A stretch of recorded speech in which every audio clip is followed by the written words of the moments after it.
क्या कभी ये ख्याल आया है कि हजारों साल पहले जब कोई टेक्नोलॉजी नहीं थी, तब भी हमारे पूर्वज सितारों में अपने भविष्य और अस्तित्व का नक्शा कैसे पढ़ लेते थे? आज हम भारत की उसी प्राचीन ज्ञान परंपरा यानी ज्योतिष शास्त्र की दुनिया को समझने की कोशिश करने वाले हैं। जरा कल्पना कीजिए, हजारों साल पहले की वो घनी अंधेरी रात, जब पहली बार इंसान ने ऊपर देखा होगा तो उसे सिर्फ टिमटिमाते तारे नहीं, बल्कि एक बहुत बड़ी, एक रहस्यमयी पहेली दिखाई दी होगी।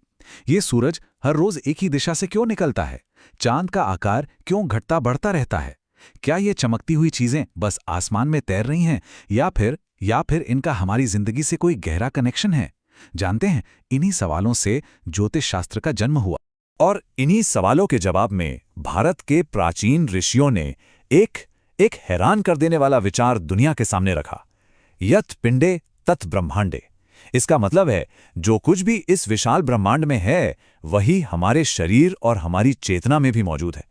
मतलब हम इस यूनिवर्स से अलग नहीं हैं, बल्कि हम खुद उसी का एक छोटा सा जीता जागता मॉडल है। तो अगर इंसान और ब्रह्मांड एक ही हैं, तो क्या इसका ये मतलब है कि ग्रहों की चाल को समझकर हम खुद को बेहतर तरीके से समझ सकते हैं? इसी एक सोच ने एक अद्भुत विज्ञान को जन्म दिया, जिसे हम ज्योतिष कहते हैं। वेदों का निर्मल चक्षु, यानी कि वो आंख जिससे सच को देखा जा सके। तो आखिर ज्योतिष शास्त्र है क्या?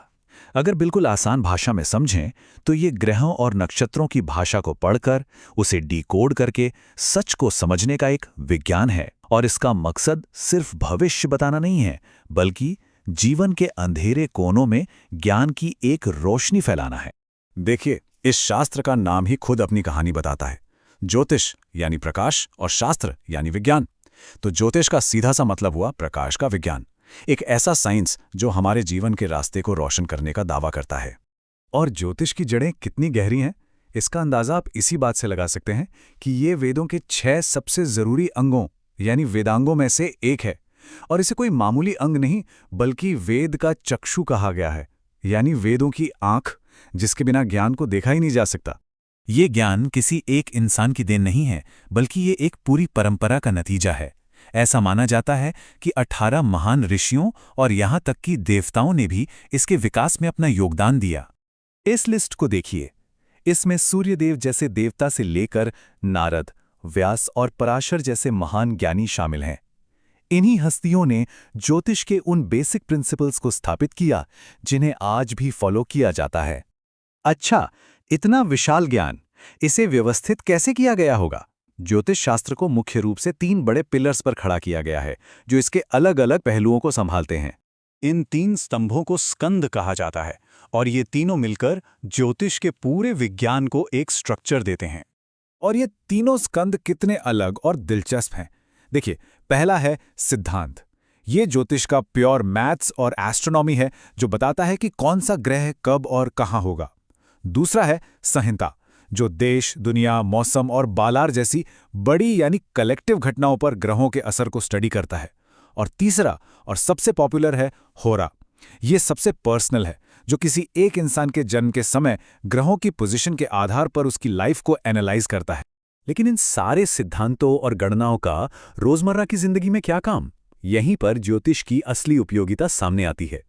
ज्योतिष का एक बहुत ही मूल सिद्धांत है कर्म। ये मानता है कि हम किसी खास वक्त पर बस यूं ही पैदा नहीं हो जाते। हमारे जन्म के समय ग्रहों की जो खास स्थिति होती है, वो असल में हमारे पिछले जन्मों के कर्मों का एक कॉस्मिक ब्लूप्रिंट, एक नक्शा है। और इसी नक्शे का इस्तेमाल जिंदगी के बड़े फैसलों में मदद के लिए किया जाता था, जैसे शादी के लिए सही समय कौन सा है, कौन सा करियर चुनना बेहतर रहेगा, बच्चे का नाम क्या रखें, या फिर घर बनाने के लिए शुभ मुहूर्त कौन सा है। ये जीवन के हर मोड़ पर एक गाइड की तरह काम करता था।